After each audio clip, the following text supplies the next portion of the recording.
Welcome to today's 5-minute Bible study in the book of James. Today we're going to start looking at James chapter 3.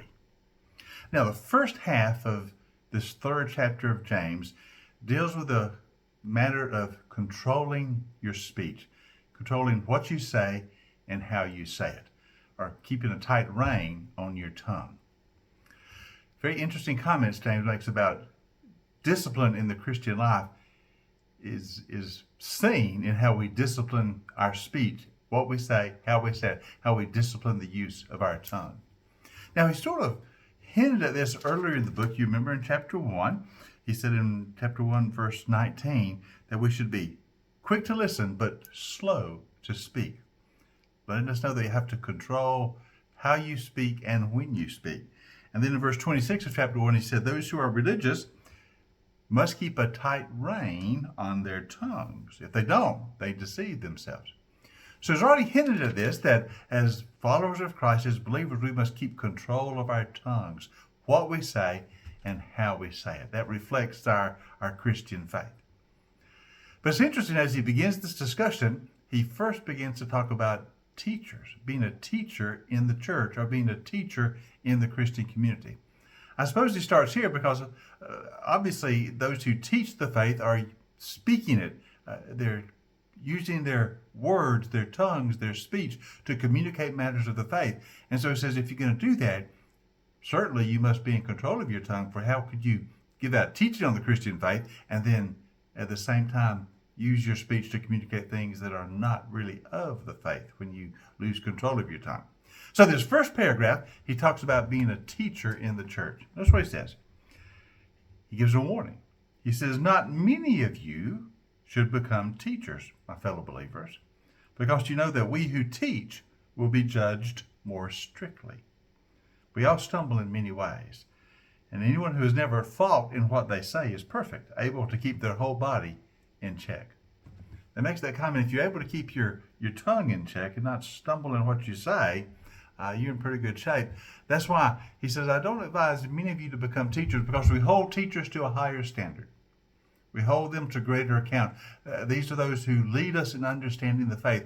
These are those who teach us the truths of Christian faith and doctrine and understanding.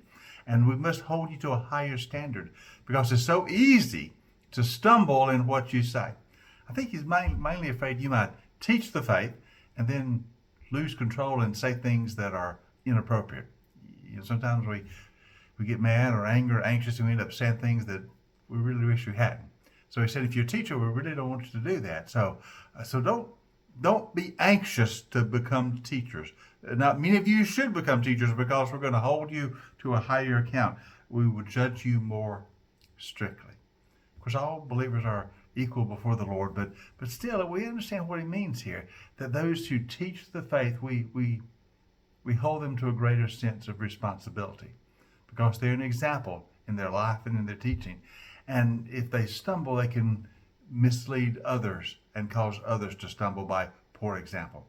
So it says, if you feel the calling to teach the faith, if you feel the calling to be a teacher, just be aware that we will hold you to a greater sense of responsibility because of your spiritual leadership that you are providing.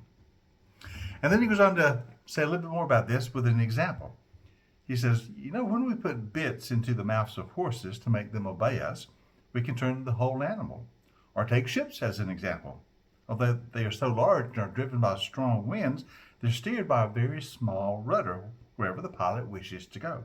Likewise, the tongue is just a small part of the body, as that bit is a small piece of equipment to control the horse, or the rudder is a small piece of equipment to control the ship. So the tongue is, yes, a small part of the body, but it makes great boast. Consider what a great forest is set on fire by a small spark. The tongue also can be a fire, a world of evil among the parts of the body. It corrupts the whole body. It can set the whole course of one's life on fire, and is itself set on fire by hell. Those are strong words. Basically what he's saying is so important that we control the tongue. We all know how it happens. We're under stress. Turmoils in our life. Something happens and we end up saying things that we really wish we had not said. We lose control of what we say or how we say it. And a lot of damage can be done by careless words. So that's why James is using these illustrations. He says the tongue is very small, but yet, oh, the damage it can do if we don't keep it under control. That self-discipline must certainly be seen in controlling what we say and how we say it. We know that. He's got more to say about this, and we'll look at the next section tomorrow, because he gives us some more advice on how to keep control or discipline over our tongue, over what we say and how we say it. So join us next time for our 5-minute Bible study in the book of James.